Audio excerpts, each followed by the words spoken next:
Hey, all you talkers out there, today's the day you're going to stop talking and you're going to start doing. Yeah, you're going to stop planning. I'm stumbling over my words. Good morning, everybody. I'm your host. I'm Keith Bilous here. Mornings in the Lab with Keith and Friends. I got my buddy showing up today. Yep, we got Jon Andersen. He's sitting over there. Yeah, he's the big guy. We got Christopher Martin, C. Marty Fit, a.k.a. the Boy Wonder. The Boy Wonder from Maryland. He's a year older. Marty's joining us today. We got to catch up. We don't know where Marty was yesterday. We think he might have been wandering around the morning sides of Maryland. Just to remind everybody, this isn't an explicit show. Obscure Ninja, you distracted me with your little pink wave. Good morning, Benzie. This is an explicit show, so we might drop content or conversation or words that might offend you or the children. So I would invite the children to leave the room, put the headphones in, or just tell them that, hey, Uncle Keith, Uncle Johnny, and Cousin Marty might say a few things that might offend you. And, of course, Producer Jimmy on the buttons, he might press the wrong button every now and then, which might offend people along the way as well. So just a heads up that this show has fun content and conversation to get you guys going. Hey, big show today. We got Jory Jansen joining us in the back end of the hour. We're going to talk eggs. We're going to talk new protein discoveries. I got a bunch of things we're going to talk about here today with Jory. A few other things to get off to start. Yes, spit the words out. Guys, sex days can help boost workplace productivity. We're talking about that later this morning.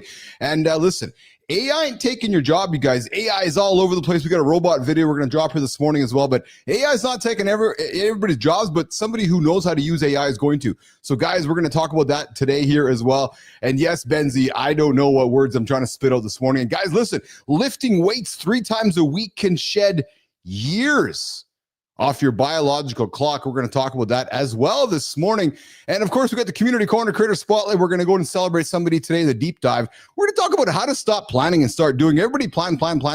We just plan. We just nonstop plan everything we do. And most folks, I think, just don't get anything done because they're always planning. So that's going to be the big discussion today. And I think we have a conversation. Oh, yes, I do. We're going to talk habit stacking as well. The king of habit stacking, Johnny Andersen. We're going to talk a little bit about from how to move from snoozing to the 5 a.m., 4 a.m. warrior by stacking habits. We're going to get into that as well this morning as well. So listen, Jimmy, let's bring in the boys. Let's bring in Marty and Johnny to see what's shaking here this morning with the guys. What's going on there, boys? How are you today? What's up, baby? I know you missed me yesterday, baby. I'm back, baby. I told Keith we got to lean on you. You got to be more forthcoming. What the fuck it's like you're like cheating on us. You're leaving the house and you're going to do something and you're not telling us what you're doing. See you, Marty. You guys. No. That's not what happened. Why did you come home so late? Why did you come home so late last night? Damn, Dad. Look, he said he wasn't my dad the other day. Now he act like he my dad. I'm not your dad. I'm your lover. Ebony and Ivory, baby. Come on. Oh, we miss Marty. You can tell we miss Marty this morning. All right, Marty. What is it? It's the duet. It's Michael Jackson and what was it? Paul McCartney. Come on, baby. Hey, man. Oh, I love Marty. So you got to tell us, what have you been doing, brother? We're dying to know. I told Keith I was going to lean on you, so I'm leaning, brother.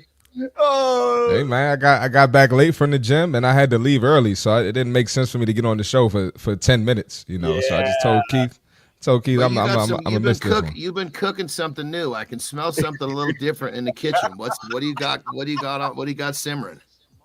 Well, we'll talk offline. You got to just give us a direction, just a little something, because it's not me that's knowing. You know, everybody else is wondering where the fuck you went, wondering too, because we had a big conversation about it. I'm working on something. Yeah. So, and that's is it like social media related? Is it work related? Just give us your direction. Work related. As in your work or Gold's Gym work? My work. I like it. Yeah. Okay.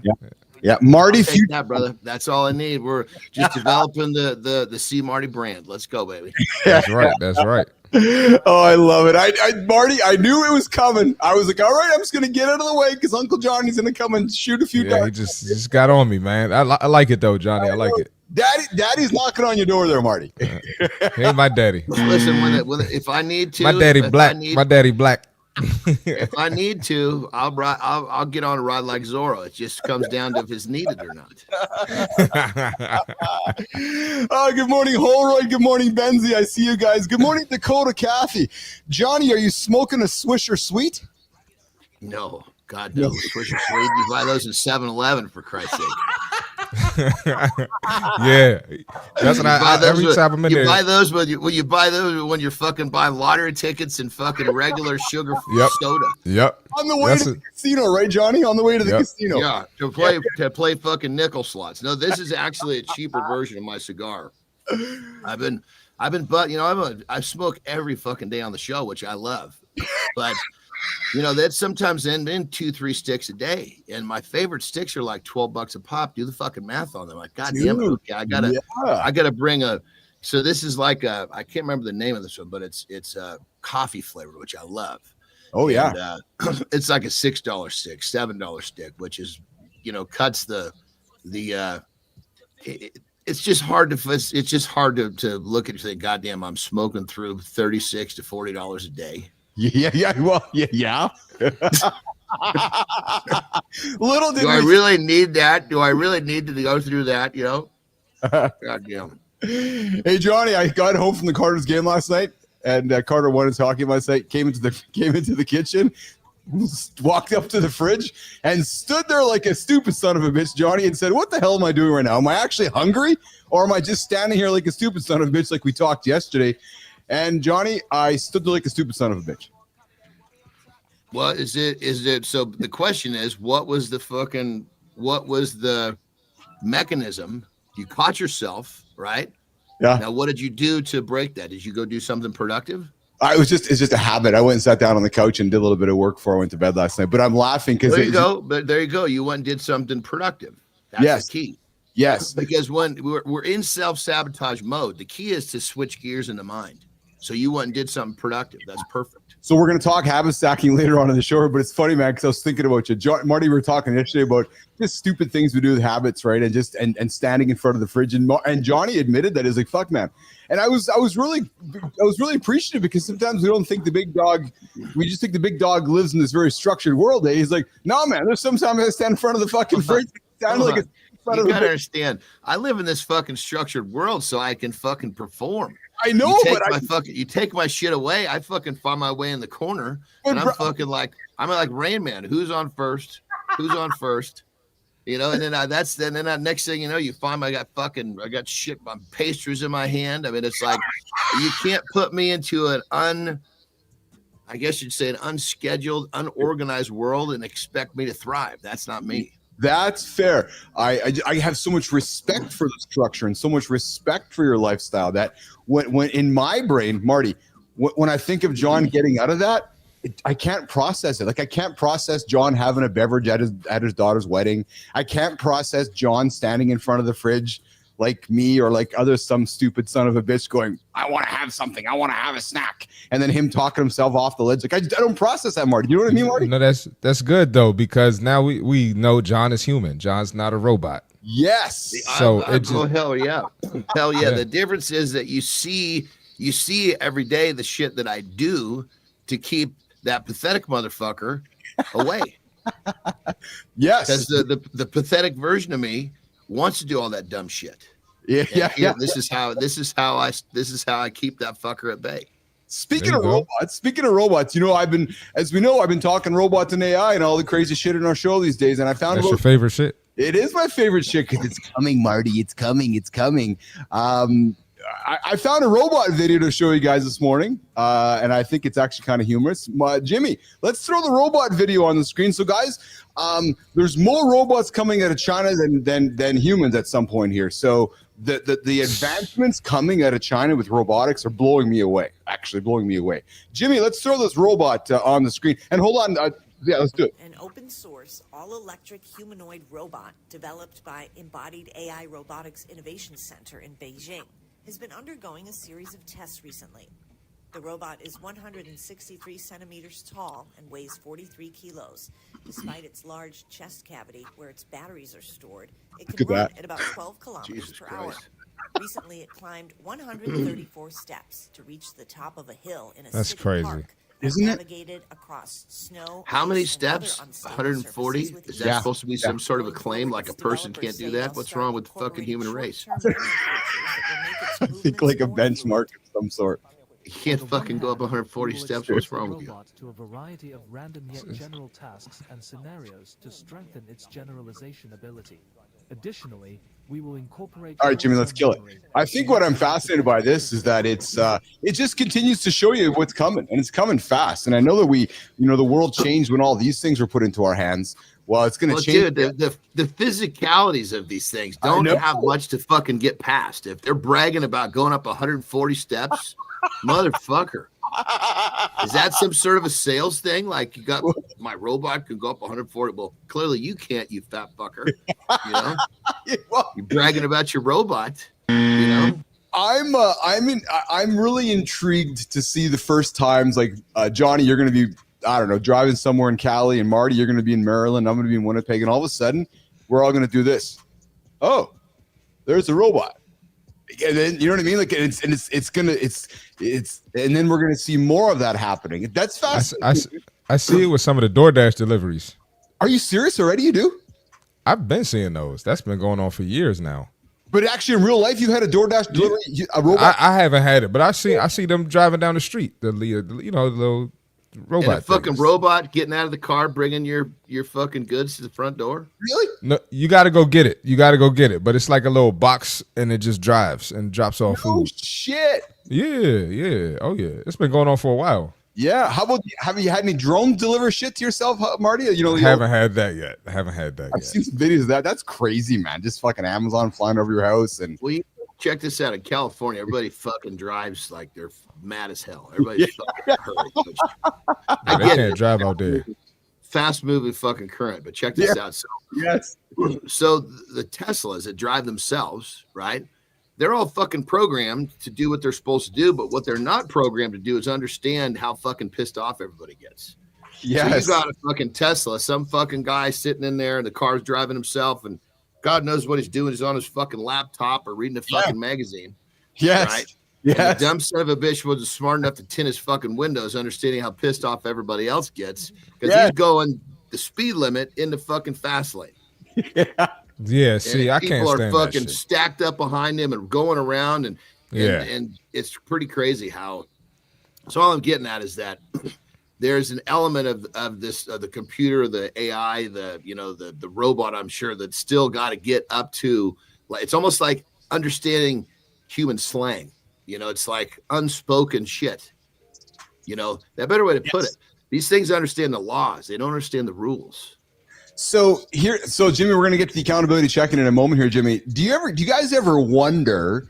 Because we know that obviously software and AI is ultimately programmed by human beings to start, right? We create bias, we program language and so forth.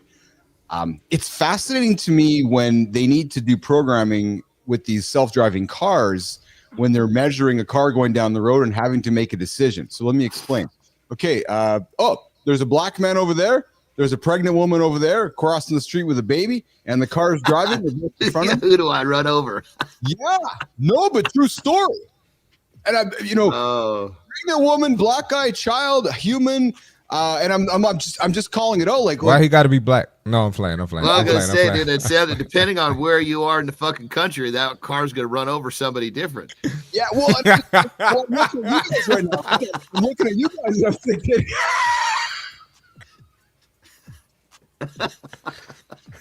It's going to be a geographical thing. Who gets run over, the fucking pregnant lady or the fucking black dude? God. We're going to go. Oh, my God. Oh, my God. Am I wrong, Bart? No, you're right. I'm talking fucking reality here. Can you label? Some of that dumb shit still exists, which is amazing to me. But I was going to say, can you label what regions of the country you're talking about? I try not to venture into those spots.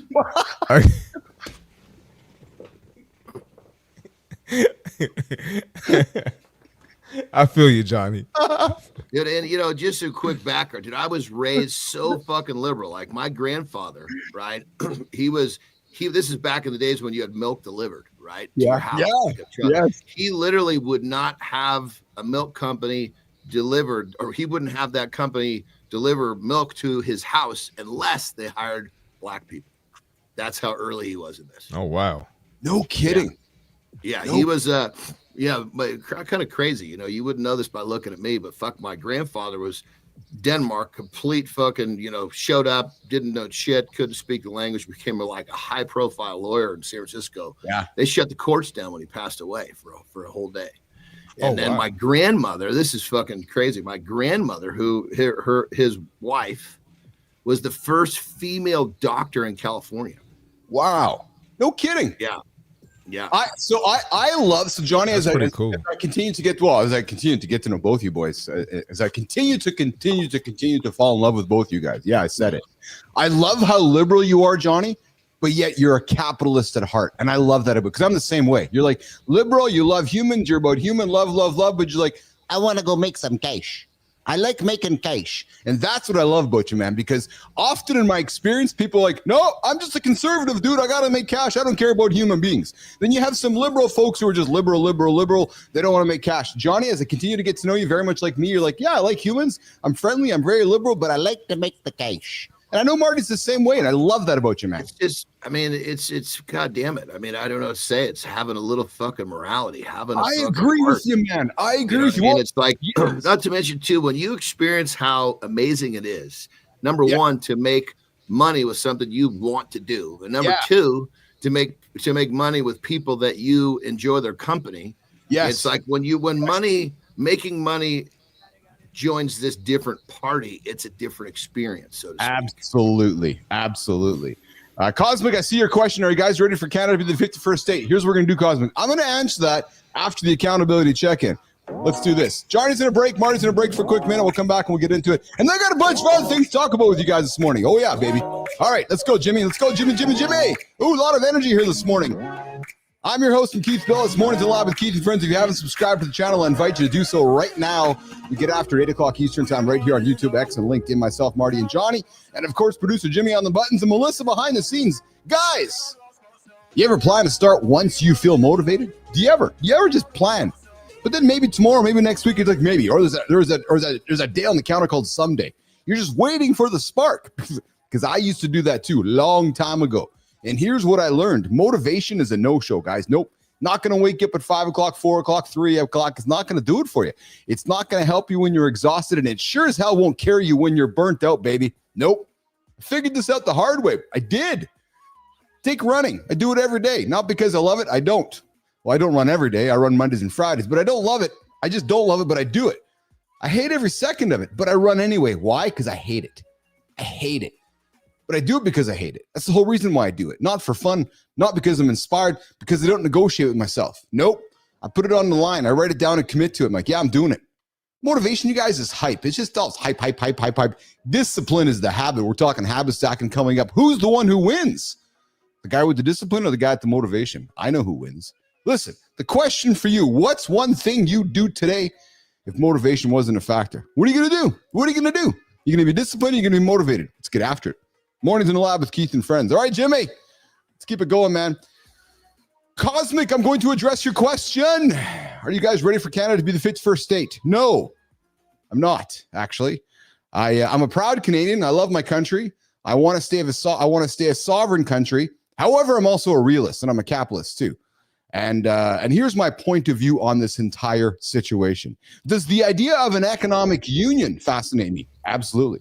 Does the idea of a united passport so that we can travel freely across North America intrigue me? Absolutely.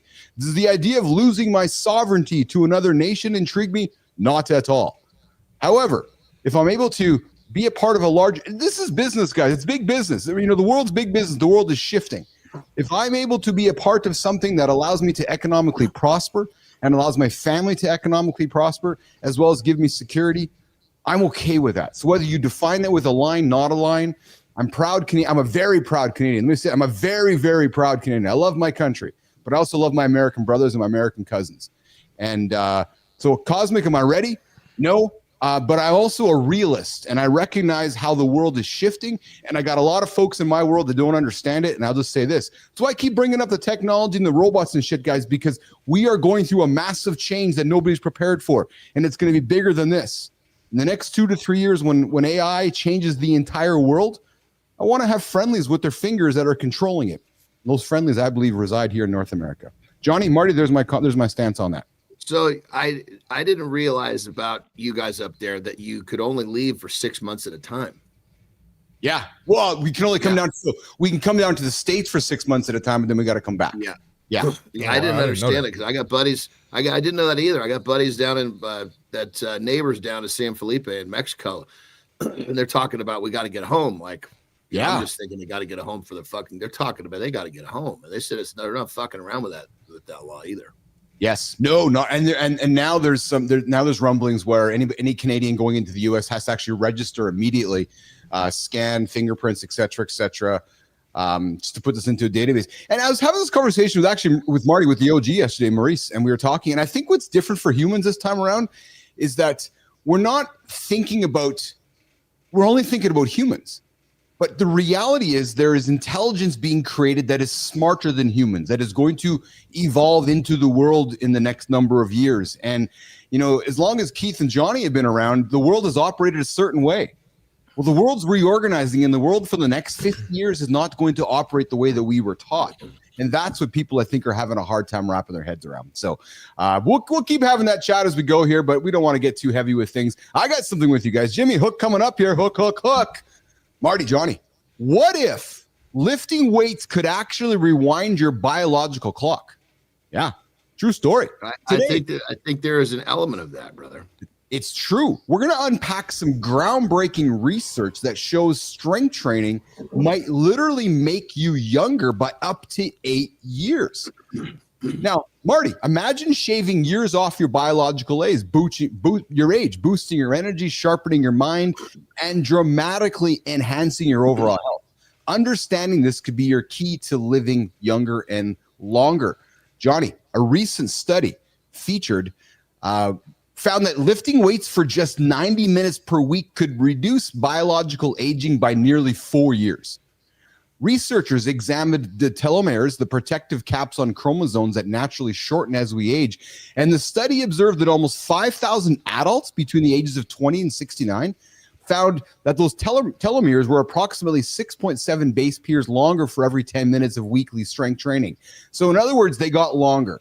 So they grew longer. So the more you strength trained, those telomeres extended. While those findings are significant, researchers remind us it's a correlation, not a proven cause and effect. Here's what you can take away from this, guys. The fact of the matter is research is showing with these men, these humans, when you strength train, you are going to essentially extend your biological life. Jon Andersen, I know you're all about this, brother. Yeah, I mean, granted, obviously, it's for someone that's not doing it. It's going to have that rewind. If you've been doing it from the jump, and you're, I guess it just kind of comes down to are you whooping Father Time from the jump, or do you want to engage that fight later in life? Yeah, well, good point. Absolutely good point. But what I like about this, Marty, is that we talk about on this show about doing these things, getting up, not hitting the snooze button, hitting your marks, non-negotiables. But the science keeps telling us. There's a reason to do it, Marty. Yeah, absolutely. And I know you guys, look at you guys, for example. This is actually, you guys are great examples. Yeah. You don't look like a lot of guys your age, right? You guys have been in the weight room for years. It's part of your routine, and you're doing 90 plus minutes a week. Right. And then, yep, exactly. And then you think about testosterone and building muscle and how quickly we lose muscle if you don't do anything. Yes. So that process can definitely increase. It can go faster as you get older if you ignore the weight room. Yeah. And that's a good point, Marty. Resistance training, lifting weights, especially strength based, is literally proven to increase the body's natural level of testosterone. I even saw something the other day that basically said if you neglect working your legs, you'll die faster. So, I mean, think about it, your legs is a huge part of your muscle mass. Yep. And muscle is an organ that we fucking lose as we get older. So I mean, let's just pretend that our fucking heart disintegrated, which it doesn't, right? Well, our muscle mass, which is an organ, it disintegrates. At a certain point, we have so little, we can't do shit. Yep. Yeah. Hey, guys, here's something interesting that I found too this morning. Have you ever thought that boosting workplace hey, Clody, here's for you, brother. Here's a hook for you, Clody. Yeah, Clody. Have you ever thought that boosting workplace productivity could involve something as unexpected as sex days? Yeah, true story. Recent surveys are uncovering how Well, there he goes again. employee satisfaction, Johnny, and performance. Yeah, true story. Understanding this. I think you went out, Keith. I think we missed part of it. We missed part of it. Yeah. Oh, sorry, guys. Yeah. So listen, recent surveys are uncovering how embracing sexual wellness could redefine employee satisfaction and performance. Essentially, what they're saying is that when you give employees days for sexual wellness, you're going to have more productive employees. But my first is thought that a is thing?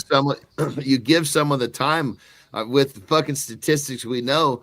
A, are they going to have a partner to go do it with? And B, do they need a whole fucking day when it's only going to last 5 minutes? Claudia's coming in with how do you measure that? Well, according to recent surveys, more than 60% of employees are in favor of sex days as part of their workplace wellness initiatives. This support, boys, is particularly strong amongst Gen Z and millennials, with 3 out of 4 younger workers backing the idea. Where are they doing this? What country? I'm gonna say we talking about 6. Yeah, I was actually going a little further, man. I was thinking, what is this like? Everybody's standing around the water machine getting a quick piece. Yeah, you got to go deeper, Keith. No pun intended. We got Clody asking about measurements and Marty talking about going deeper. I'm just wondering where this is all going, but here's the thing. Employees in sectors such as tech, healthcare, and finance are especially enthusiastic, and this is a North American survey. Interestingly, half of those who took a sex day reported a noticeable productivity boost the following day. And Johnny, research aligns with this finding, showing that sexual activity can lead to enhanced moods and sustained work engagement. Furthermore, Marty, implementing such initiatives could significantly reduce the stigma around sexual health discussions, creating a more inclusive and supportive work environment. But here's the thing, guys. For leaders that are considering this innovative wellness program, hey, Clody, here's for you. Here are 2 practical steps. You might want to initiate some open dialogue, encourage open and stigma-free conversations about sexual wellness as part of the workplace, and then a pilot program. Yeah, Marty, start a pilot program. Start small, since we're speaking size. Start small with optional wellness days to gather real data on productivity impacts and employee satisfaction. So, boys, what do you think about incorporating sexual wellness into the workplace to increase productivity as part of the job? Marty, Johnny? My first thought is this. I mean, granted, I get where the whole concept is coming from. Yes. But if people would fucking handle their shit on their own fucking time, you go to work to go to work. You know, what your sex is should be something that is happening in your life on a regular basis, irregardless of work. Work shouldn't be a fucking hinging factor if you're doing this. It's like, do we need a fucking day to brush our teeth now too? It's like, this is the shit this is like, do we need a day to breathe? You know, it's like, this is just a part of who we are as fucking humans. Handle your business inside your fucking life. And it's just fucking so simple. Marty, I'm going to throw my opinion on myself. Marty, what are your thoughts on this, brother? I'm with Johnny, man. Work should be work. You know, you should be doing that outside of work. You shouldn't have to have a day fucking for take it. care of yourself. It's exactly, dude. Exactly. I want to add one more thing. You ever hear somebody like say their boss is uptight or something, and they be like, somebody didn't get any last night. You know, yes, exactly. Boss, go empty the clip. Yeah, boss got to go handle his shit, man. What I like about this, and Holroyd comes in and says, well, I know for one, I'd rather have sex than go to work. Yeah, this is true. And then Benzie's like picking straws to see how you set up with. Yeah, here's my perspective, boys. If Marty is going to be a more productive colleague for me, and he's like, oh yeah, Billis, I love my wife, I love my partner, and I know that sometimes when I'm all bunged up, I can't make decisions. I'm just going to take a day off. I don't care whether it's mental health day, relationship day, sex day. Take your day. If you need that time to be productive at work, and if that means emptying the clip, then I think you got to do that. I don't got a problem with it. What I do like about it, I will be honest, guys, what I do like about it, Johnny and Marty, is that it normalizes the conversation. Because, John, to your point, we all got our shit to do. And listen, if people are having more sex, people are happier, people are living longer, people are more productive, it's not a bad thing. And maybe if we're talking about it at work, and hey, Clody, I'm coming at you, brother. If we're talking about it at work, maybe it's not a big deal. It's just we destigmatize it by talking about it. I think in America, we're not as open about it. Maybe it's other countries. So maybe that's why this is a thing, you know. But Johnny's a very liberal dude. Johnny's a liberal guy, so I mean, yeah, Johnny's one of one of 300 million. I mean, it's like Jesus Christ. If you got to fucking empty the clip, you know, granted, you're not going to empty the clip, you know, with your wife most likely when you're at work. I mean, who knows? Maybe work at home, but when it comes down to it, just handle your business. If you got to go empty the clip, go fucking find a quiet place and empty the fucking clip. If you're going to perform better emptying the clip, do it. And what we know is it doesn't take long for the average man to empty the clip. So if you're putting in your 10 hours of work, you can get your 4 minutes done. Well, dude, if it takes 5 fucking minutes with a partner, you got to imagine it's going to take a minute by yourself. Best show today. Best show. Marty, Jimmy, we're going to go to the fit tip, and then we're going to come back. I want to talk about how to stop planning and start doing. And then, Johnny, I'm picking up from our conversation yesterday about habit stacking. I got some good stuff I want to put on the table for some guys who are tuning in right now to help them do good habits. Marty, you're up, my brother. Lifestyle tip for you, pal. Fitness tip. Stack those habits, baby. No. All right. We're at a point. Not we're at a point. That I don't know why I started with that. But something I see pretty often is the slightest things throw people off of their fitness journey. Now, I understand we're not professional athletes, right? This isn't our life. It's something we do. It's part of our life.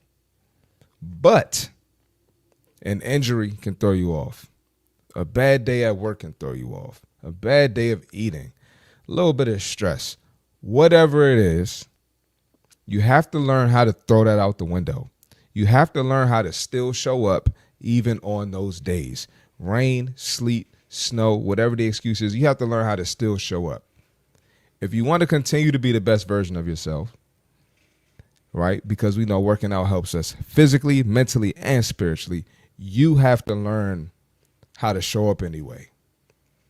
When you develop that show up anyway muscle, that's when you're looking like John and Keith in your 50s and like how I'm going to look in my 50s, right? That's how you get that longevity. That's how you get those long-term results.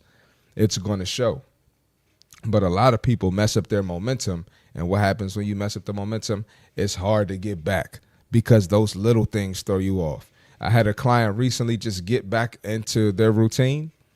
They had a foot injury. Right. And of course, foot injuries suck. It messes you up. You can't walk. You're not as mobile. But you can still do something if that happens. You can still do upper body. You can get on the elliptical.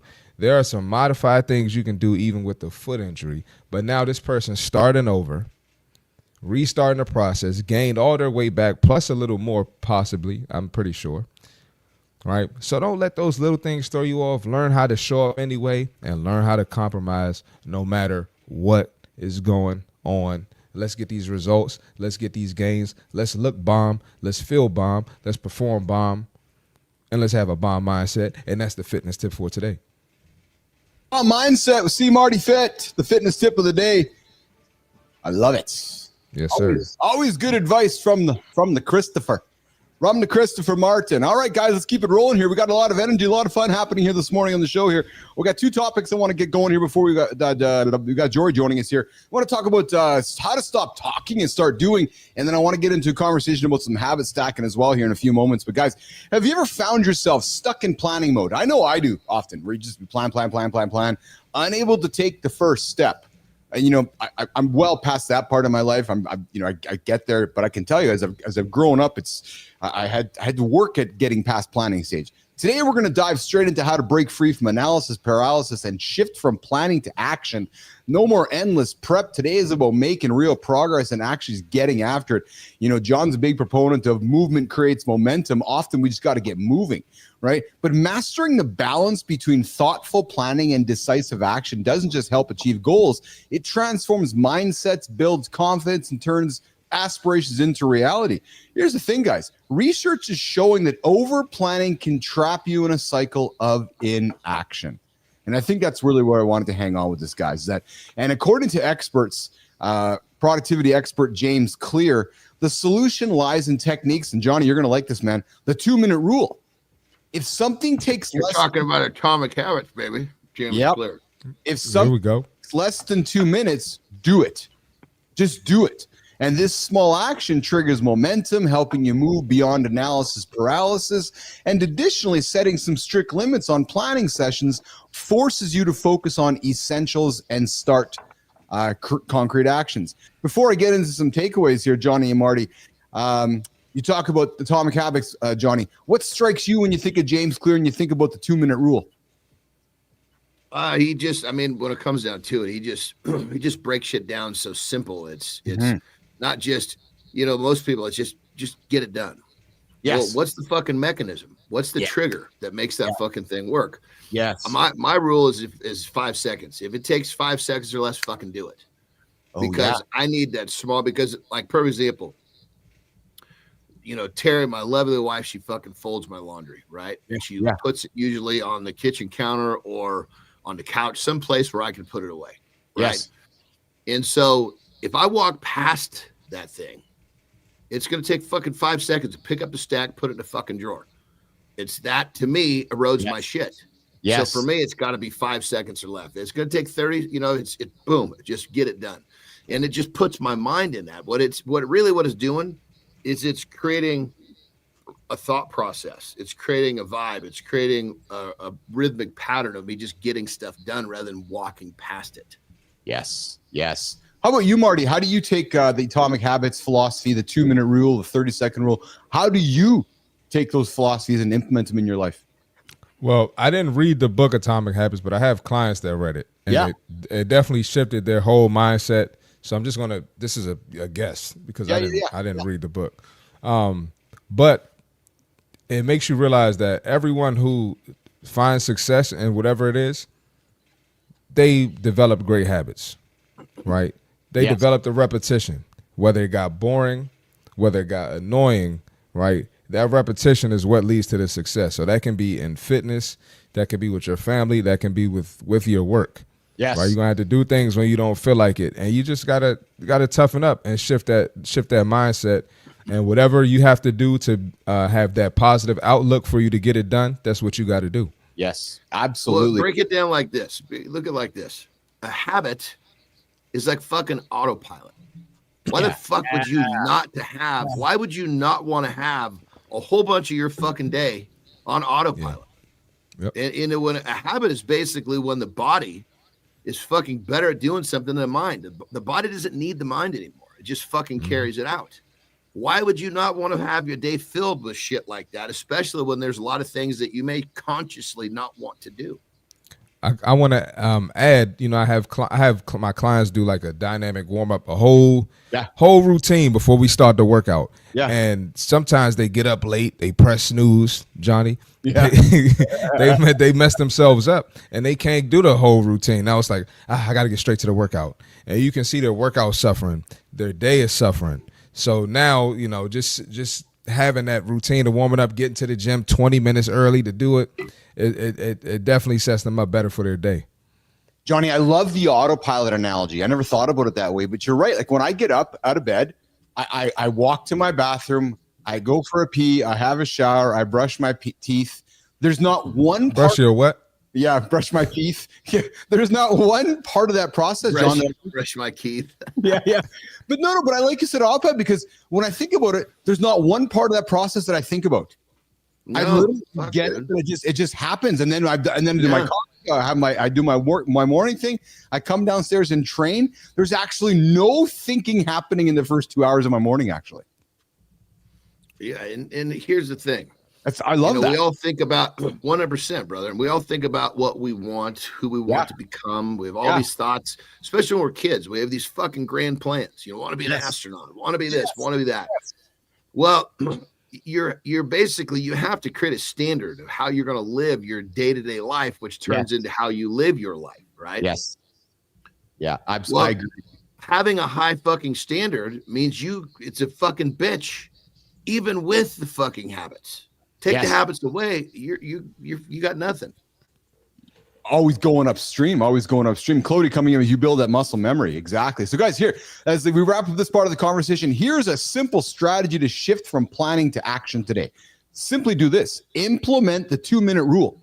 If you have a task that takes less than 2 minutes, complete it immediately. Johnny's offering 30 seconds. Marty's offering even less than that. But guys, if you got something happening right now, do it. I like 5 seconds. Only because you walk away from shit that's, it's like you just look at these little tiny things. They're fucking all over the place. Yes. And your mind starts picking up all these little stupid things, 30-second or 2-minute rule. That's great too. I mean, fucking James Clear's a master. I'm not trying to override him. I'm just saying for me, it works better in small increments. It seems like a lower barrier of entry in my mind. And I can relate to that, Johnny. So whether it's 5 seconds, 30 seconds, a minute, the point is that set some clear, short deadlines for your planning session and your doing session. Don't spend any more than 15, 20 minutes outlining a plan and then immediately move to the next thing. And as John said, Marty said, take those 5 seconds, 20 seconds, or perhaps it's counting it in. But the more time you take, the longer you're going to not succeed at it. That's just the bottom line at it, because we're just going to dilly-dally and jerk around, and it is actually not going to happen. So guys, get after it. That's really what it comes down to, is getting after it immediately. So listen, before we bring Jory in, before we do the lifestyle tip, I got something else I want to get into around habit stacking. We talked about it a little bit yesterday, but guys, have you ever found yourself, Jimmy, here's the hook. Have you ever found yourself repeatedly hitting snooze, dreaming of becoming an early riser, but struggling to break free from the comfort of your bed? Today, I want to get into going from the snooze king to the 5 a.m. warrior and using the proven technique of habit stacking to transform your mornings and supercharge your life. And here's the thing. Why does it matter? Because how you start your mornings sets the tone for the entire day. So what I believe and Marty believes and Johnny believes, that's what this show's about. Mastering habit stacking can lead to increased productivity, better health, and more consistent personal growth. And back to James Clear. Habit stacking is a scientifically proven strategy for behavioral change popularized by experts like James Clear. Johnny, you are the simplification king. Simplify for a nice sound clip what habit stacking is, Jon Andersen. Oh man, habit stacking is basically just taking a task that you want to incorporate into your life on a daily basis, the way I look at it, and you attach it to something else that you already do every day. It's the trigger. So brushing your teeth. Most people brush their teeth in the morning. Trigger. Taking a shower. Trigger. Taking a dump. Trigger. Right? Drinking a cup of coffee. Trigger. Yes. So all you got to do is take this new activity and put it in right behind your trigger activity, which already exists. Bam. Now you stack the habit. Yes. Yeah. And Marty, research and real world examples show that small deliberate actions stacked onto existing habits significantly boost the likelihood of consistently performing new behaviors. So like Johnny talks about, and he talks about often on the show, you're brushing your teeth anyways without thinking about it. So stack another, Johnny, right? Stock another positive habit attached to the brushing teeth part. The odds of you succeeding at both habits are relatively high instead of separating them, right? Yeah. I mean, you people, you want to go for a walk, brush your teeth, go for a walk. Yeah. Yes. Right? Yes. All you've got to do is take something that you want to do, because a lot of times people say, oh, I just didn't get it done today. It's because there's no fucking trigger. Yes, yes. And Marty, some things like after I pour my coffee, I will meditate. right? Or right after brushing my teeth, I'm going to journal, right? So it's attaching something to something. And then we talk often about negative habits. This is the same thing that applies to negative habits too, right? Where we get into a negative habit. And Jon, I know you often talk about changing your clients' goals about negative habits. When we're walking to the fridge and standing like a dumb son of a bitch going, what should I eat? We want to put a trigger in a head to change that negative habit to a positive one, right? Well, the trigger of opening the fridge now becomes a trigger to do something productive, which changes that self-sabotaging mindset to a productive mindset, which makes it really fucking easy not to do dumb shit. Another thing you can do is like if, let's just say, I'll use myself as an example in terms of reading. Reading is not something I just fucking run to my reading chair and do. So what I do is I associate it. I put a trigger as a cup of coffee. I enjoy my coffee. So I have that cup of coffee. Boom. That's the trigger. Then I take the coffee to my chair. So I do them together. So the association of reading now is with another activity or another trigger I enjoy. Oh yeah. Yeah. Marty, how do you have a stack in your life? So it all comes back to accountability with me. Yeah. So I see how something's working for me. What are the results, right? If I'm not getting the result I want, then I need to tweak. I need to add something. I need to take something away. So that's pretty much it. Am I getting the result I want? If the answer is no, I add something, take something away. And if the answer is yes, I want to improve on that. So I add something to it. Simple. Does that make sense? Absolutely. I love that. Yeah. So guys, here's how we're going to close this off. Here's how you can start today. First, identify an existing habit, whether it's a bad habit or a good habit, and then clearly define how you want to evolve from that habit. So if it's a good habit, clearly define the new one you want to stack next to it. If it's a bad one, like standing in front of the fridge and thinking to yourself, oh, what the hell am I going to eat? Quickly catch yourself. I've never done that. Marty, come on, and work on taking that negative habit and turning it into a positive one, and then associating it with something else. After I pour my coffee, I'm going to meditate. After I pour my coffee, I'm going to read. After I brush my teeth, I'm going to do something else. The reality is habit stacking works. And as we talked about in the previous segment, don't overthink it, right, boys? Start, do it. You're going to fail, do it again. You're going to fail, do it again. You're going to fail, do it again. Eventually, it's going to become a repeatable habit. That sounds good to me. There you go. There you go. All right. That's it, guys. Habit stack. I got to roll out of here. Marty's going to roll. Keith and Johnny are going to continue with Jory. Marty, get after, brother. Fun day. Yes, have a good look, brother. I'll see y'all tomorrow, man. Tell Jory I said hello. You bet. Hi, Jory. She probably watching. Hey, Jory. She sees you right there. Hey, Jory. Okay, the big smile is leaving. Marty's going to get out of here. Johnny's going to do a lifestyle tip, and we're going to come back with Jory and talk about a couple other things. Have a good one, brother. Most people do not have the sack. They don't have the nuts. They don't have the balls, the guts to forgive themselves. Do you? That's the question. We all make mistakes. The problem is that mistake in many cases is the beginning of a series of mistakes. Why? Because you didn't forgive yourself for making the first one. We, as human beings, will make mistakes often, every day. Question is, do you have the nuts to forgive yourself, learn from the situation, move past it, and not actually do it again or have it turn into another mistake and another mistake? And next thing you know, one simple mistake in the morning turned into a landslide of problems throughout your day because you let that one mistake turn into a bunch of self-sabotaging behavior patterns, which is a bunch of mistakes that you knew you weren't supposed to make, but you did it anyway. So the question is simple. Do you have the sack to forgive yourself, let that first mistake roll off your back, and keep moving forward? Rock and roll. Twice on horizontal. We want to get you on the vertical as well. I see you there. We'll get you on the vertical as well, bring you up here. Hey, Rick, yes, like the boiled egg in the bag of grapes. Exactly. And keep perfecting the loop until it's a system that works, man. It's exactly it. It's a constant thing over and over and over. And the reality is, and as we know, Johnny, as we're developing habits, they're not always going to, and that's why it's called a habit, right? Because it's not going to work on day one, right, Johnny? Like it's something you're going to have to take some time to get into to build a good habit. Dude, I always try to relate it to the movie Groundhog Day. Yeah. You have the opportunity to create this amazing day every day. Yes. You know, it's how are you looking at it? In the first part of that movie, when he didn't see the opportunity, he was all butthurt. He was doing a bunch of self-sabotaging shit. Yes. As the movie went on, he became a fucking hero, you know, to himself and everybody else. So you get a chance to construct this amazing day and repeat it in your life. The question is, are you taking advantage of that opportunity? I agree. Hey, Jory, we've been talking habit stacking and so forth this morning. Are you a habit stacker, Jory Jansen, or do you subscribe to that theory, the James Clear, atomic habits, getting stuff done immediately? Shine a light on Jory's habit lifestyle. Yeah, I think I subscribe to a bit of both. Yeah.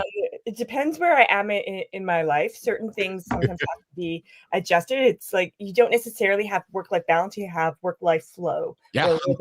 Yes. So I think it really depends. Certain things for me just have to happen. And then other things I will adjust. Some people have to work out first thing in the morning.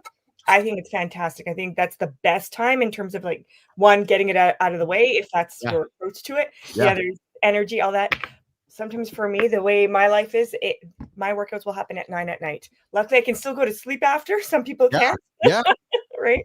So it really depends on how you look at it and how you're wired and what makes you successful. Yes. Absolutely. All right. I got a couple fun 100%. Things. I got a couple fun things for the table this morning. I threw a couple things at Jory this morning that I'm sure she was like, what the hell's this? But I've been finding some really kind of things that are kind of interesting to get after. And I thought we could kick the discussion off this morning about eggs, especially with Marty gone, because we know Marty's not the egg guy on the show. But what I like about eggs, and Jory, tell me if I'm wrong, eggs are a very personal thing, aren't they? Like they're very personal. Hard-boiled, soft-boiled, sunny side, medium side. Like they're a personal thing. And yet when we all go to make eggs, if I say, isn't any food a personal thing? Steak, rare, well done. Is it? I mean, we all have our personal preferences for food. Is there something more to the egg that I'm missing in that statement? Well, that's a very fair comment. I think to me with the egg is it seems like a simple thing, but yet it's so like, I want a soft boiled egg. How long do I boil it? Is it 4 minutes? Is it 6 minutes? Is it 8 minutes? And I just feel like there's a lot of there's just so many ways that we do. Like eggs seems very personal to me. Like and you go to a restaurant, they poach it nicely. Like, oh, all my eggs made that way. I go to Jory's house, she might make me some awesome sunny side eggs that my mom could never make. I just find eggs because they're so healthy. There's so many ways to bring them to life. But guys, ever struggled to boil the perfect egg, only to end up with the I'm telling you, in Japan, dude, they have these fucking hard-boiled eggs. They're soft-boiled, so the yolk is like a little bit. I don't know how the fuck they got that nailed down. I've tried it and fucked it up many times. Good morning, King Nadish. I see you there. You're on Mornings in the Lab with Keith and friends, and Jory Jansen, Jon Andersen, and myself here. We're the only morning show from them. We get after 8 o'clock Eastern time. I invite you to subscribe to our channel and come back and join the live conversation. Today, we're diving into a groundbreaking scientific discovery that's revolutionizing the humbled boiled egg, Jory. It's called the periodic cooking method, and it's changing everything we know about cooking eggs. And what fascinating about this, Jory, is that why does this matter? Is achieving the perfect egg texture isn't just about taste.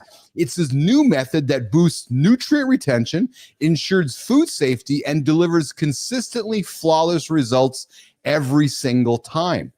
But what got me on this one, Jory, is it takes 32 minutes. Is it like the boil then into the cold water type scenario?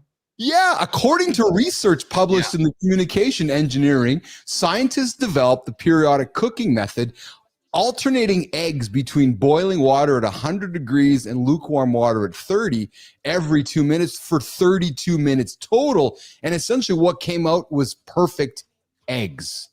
That's pretty labor intensive, man. I like eggs no matter how they're cooked. Fuck, I like them with a shell on, so I'm not wasting that amount of fucking time flopping it back and forth, you know. Jory, the method leverages precise temperature control and here's what I thought fascinating about this: enhances texture, retains the polyphenols, and essential amino acids and ensures complete protein coagulation for maximum safety. When I shared this article with you this morning, anything strike you on this, or did you kind of roll your eyes and say, really, Bill? It's like, what the hell is all this about? Like, who's fucking making eggs for 32 minutes? Like, what was when you first thought about this, or maybe you knew about this? What's your comment on this, Jor? So yes and yes, I thought both. And then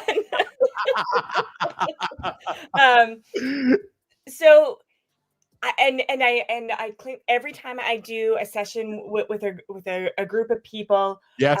I always claim that I did not combine, that's my family, the skill set of chef and dietitian. So you're lowering the bar, Jansen. You're lowering the bar now. I'm just being honest with that. And so what I would say is yes, and that's why there's people that are in favor of the raw food diet.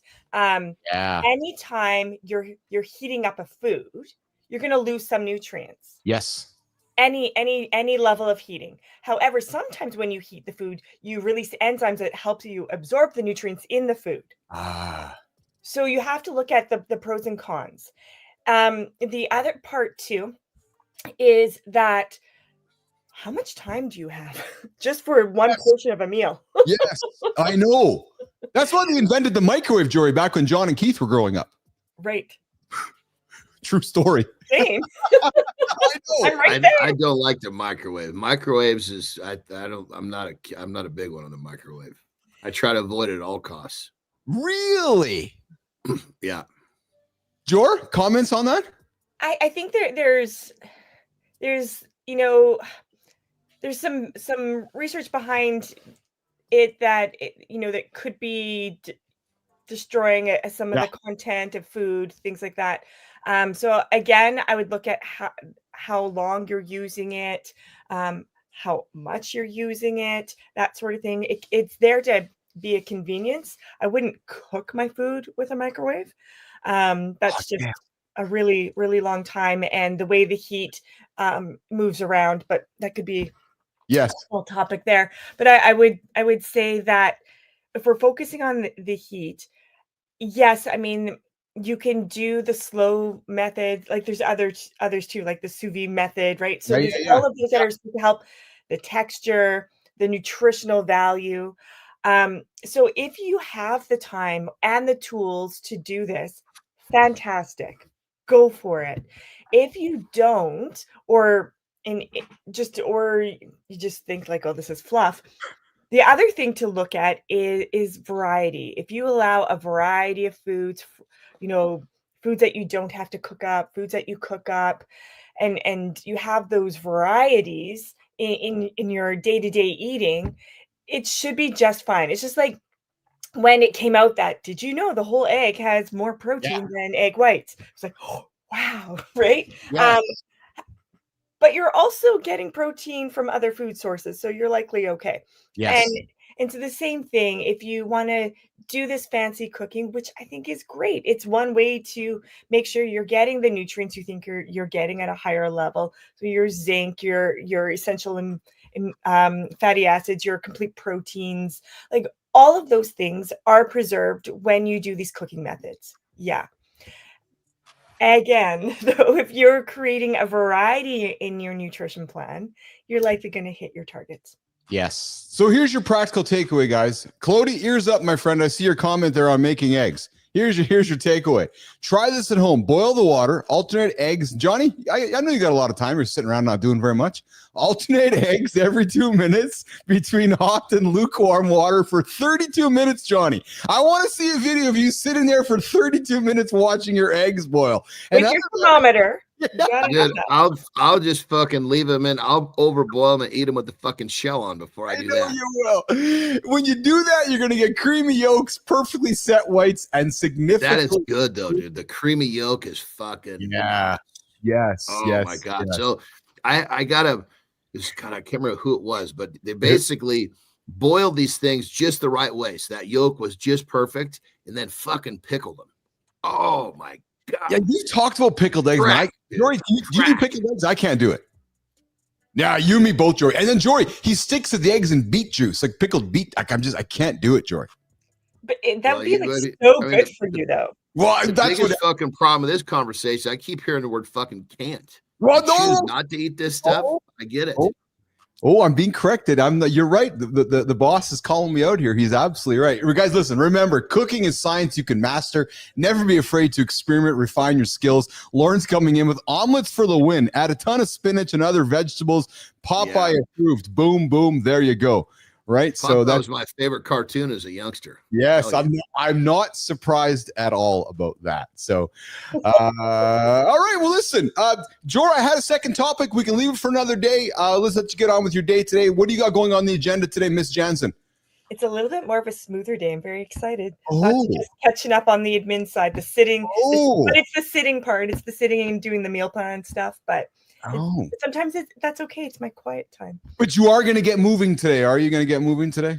Oh, absolutely. Yeah. And you were on Monday. On Monday, you were kind of moving slow because of the weekend. Did Monday get better for you as the day? You left the show with some energy and you went and killed it. Oh, yeah. Yeah. That's why I get on. This is my final alarm clock. Right?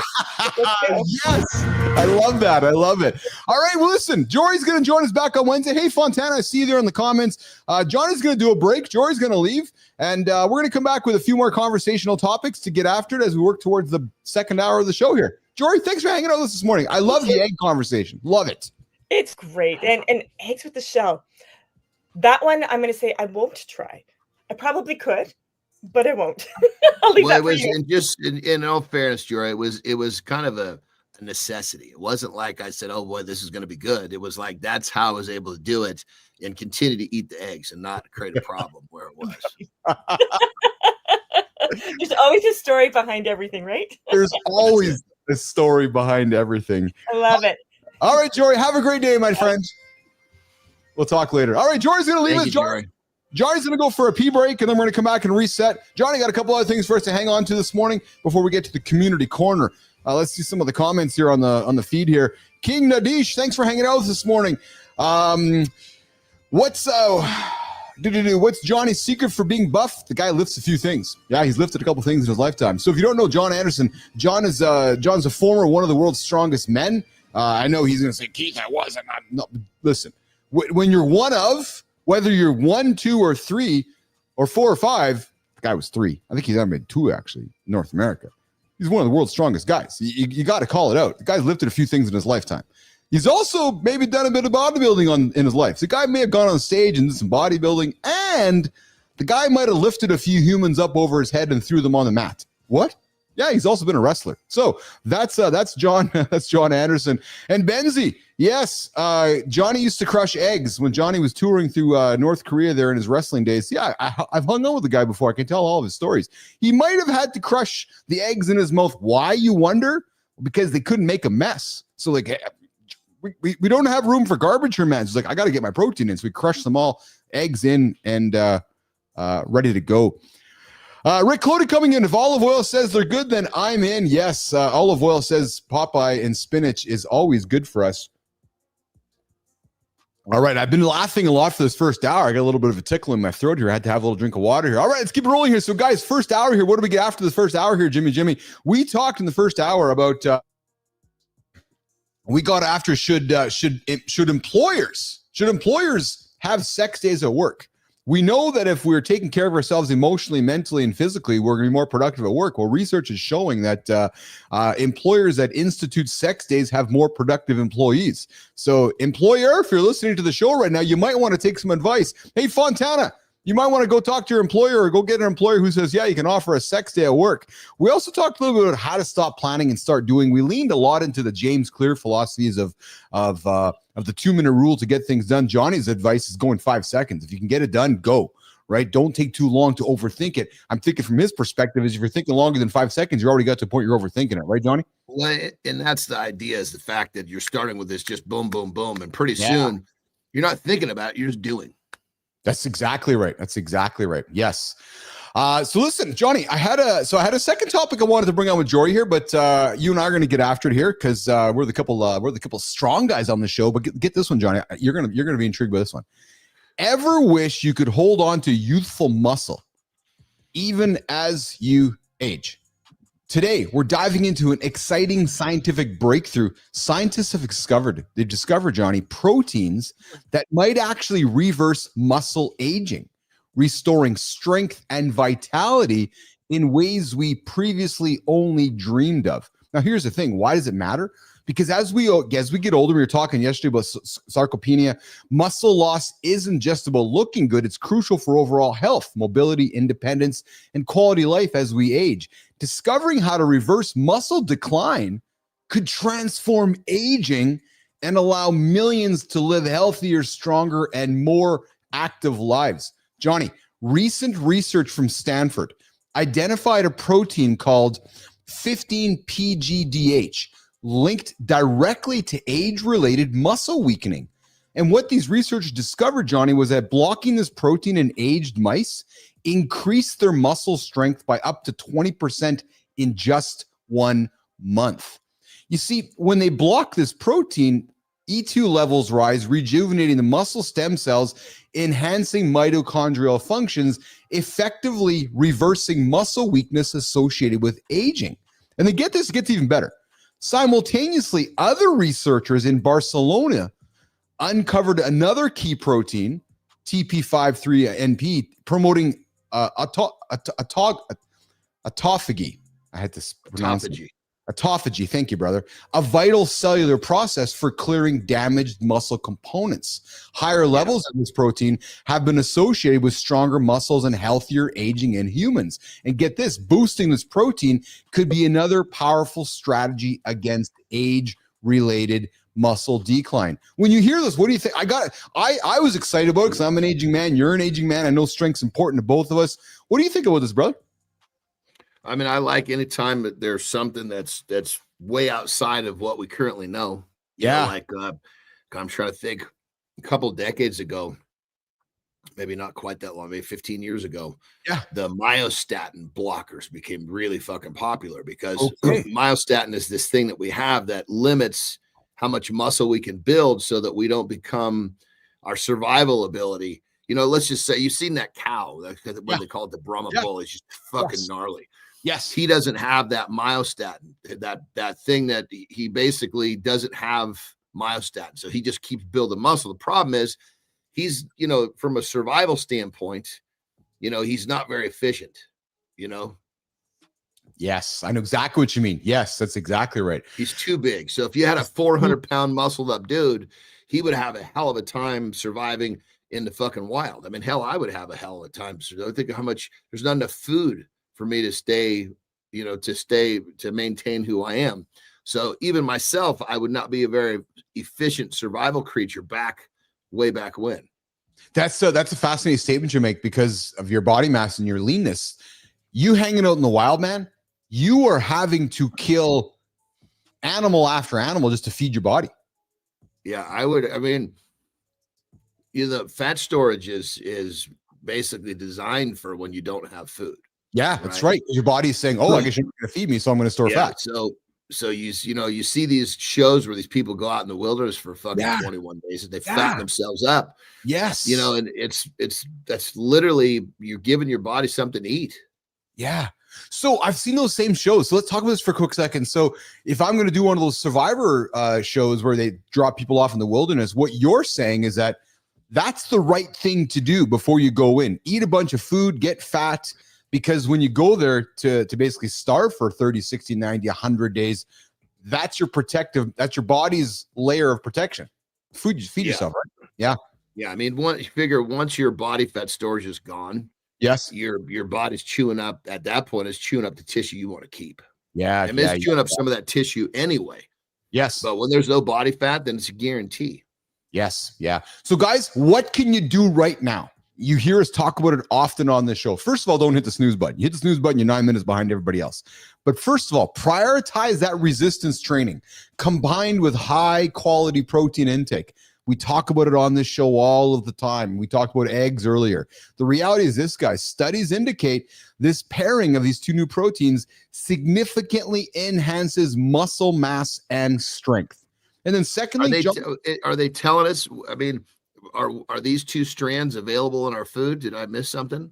No, I'm just actually getting to it, brother. Secondly, keep an eye on emerging supplements or treatments that are targeting these key proteins as the science progresses. I literally just discovered this research has happened here in the last number of weeks or months. Actually, this is actually relatively recent research. So I'm going to suspect, I'm purely speculating, that as this research matures, we're probably going to be seeing supplements on them in the market that will target these two key proteins, 15-PGDH and TP5-3-INP2, as the science progresses. Fascinating stuff to me, man.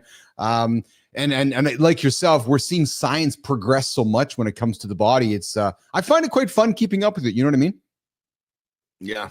Well, and then the question is, well, I mean, there's a lot of discoveries that have been found in research that work great on a fucking mouse or a rat that don't really translate 100% to a human, because a lot of times the amount, the dosing that they're giving to that fucking rodent is so massive compared to what we could get.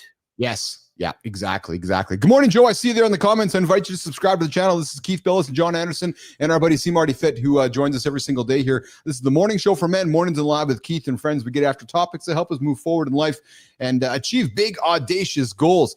Johnny, I got another conversational topic I want to throw at you here. I thought about you and me as we grow up here. A couple old rock and rollers, a couple old just dudes here growing up with music. Get this, man. And I suspect you're going to relate to this in many ways because of what you've done even in your careers, because I think I can replace musician with wrestler, and I think a lot of it sounds the same. Let me explain. Did you know musicians face one of the highest mental health risks among all professions? Oh man, all I can do is compare life on the road. This conversation is critical because understanding these challenges not only supports musicians, perhaps even wrestlers, but also enriches the cultural fabric they contribute to. So a recent study, this is what got me, brother, because I was thinking about you and just your traveling and your time on the road, right?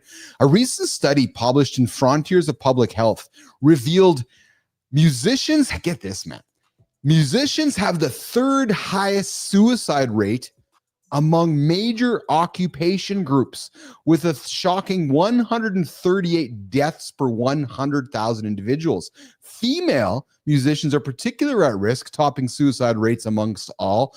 Major contributing factors, you talked about it: irregular schedules, constant touring, financial instability, intense public scrutiny, and performance anxiety affecting over 70% of the musicians. And get this before I ask for your comment. Substance abuse and trauma are also prevalent, with a staggering 73% of independent musicians reporting symptoms of mental illness. I saw this and I thought of you because your days of touring, I grew up with wrestling, and we know there's many wrestlers that have unfortunately passed too early. Man, when I hear this, I'm thinking, geez, Johnny must be able to relate to a lot of this, my brother. Well, I mean, it's kind of the substance is usually kind of a side effect of being Yes. You're fucking bored. You don't know, you got nothing to do. And it's in the early phases of this journey, because, once you've actually got to the point where you're doing well, you've got stability through contracts and record deals and whatever it is, then you basically, you're surrounded by people. And you surround yourself with the right people. It's getting to that point where the problem is, like, Terry used to come out on the road all the time. We would never spend about a week. Rarely would we spend more than a week apart. I'm gonna interrupt you. So I'm gonna make an assumption here. She joined you on the road to keep you accountable in a positive way, to keep your habits in the right direction. Would that be fair? And not about being a schmuck. Yeah, no. And it's a good question. Well, she was joining me for us. Oh, okay. Because, I mean, keep in mind, part of what made me on the road was the fact that, I lived my life I wasn't one of those guys. I mean, I got fucking hooked on substance from injuries. Painkillers. I wasn't one of these guys that was using rec drugs all the time. No, my habits and the way I lived my life kept me like they did a movie. It was called it was a documentary. It was called Mexico, Lucha Mexico. Yeah, And yeah. They followed us for 2 years. Yes. Right. And like 7 people fucking died during the filming of that movie. Wrestlers, maybe 6. A lot of fucking people died. Yeah. And as they come in and they're following these characters, you know, like I was the guy, I was the workhorse. I was the guy that was using the business. The business wasn't using me per se. You know what I mean? Yeah. Because I came in there with the habits. I came in there with the work ethic. And that's why these companies love me, because they could invest in me, and I wasn't going to get all fucked up on a drug and not be who I was when they signed me. Yeah. And so, but keep in mind, that's just me. You know, Yes. there are plenty of people who need that fucking person on their hip to make sure that they're working out every day, to make sure that they're eating well. That wasn't me. You know, it was more of, you know, it's really easy to have a life like that, fucking rip a personal life, rip a marriage or a personal life apart. And so that's we were, Terry and I were more focused on us. That's brilliant, man. Hey, Holroyd comes in. I've heard a lot of stories. Rock and roll isn't as glamorous as it looks, and I suspect that's exactly the case. Irfed Mateo, I see you there. Thanks for joining us this morning as well. Good morning. Good morning. You know, it's one of those things society glamorizes it all, right? We see it on TV. We see the wrestlers. We see the musicians. We see all this glam in front of the lights. And then unfortunately, as you know, we all recognize as we get older, everybody puts their pants on the same way. And it's unfortunate, Johnny, that we see the sad stories, right? We see somebody struggling with this, struggling with that. And it saddens me. You know, like we think about some of the great artists, Chester Bennington from Linkin Park, or Chris Cornell, or Tom Whelan, like some great artists that we just have lost too early because of these challenges, right? They make me sad. Holroyd comes back with, I believe most of those were straight substance, correct? 100% in suicide, right? Just, you know, and keep in mind, when you're waking up and your purpose is to get fucking high, you've so lost a fucking grip with what's going on. And I've had short stints in my career where I was like that. I was hooked on Oxycontin.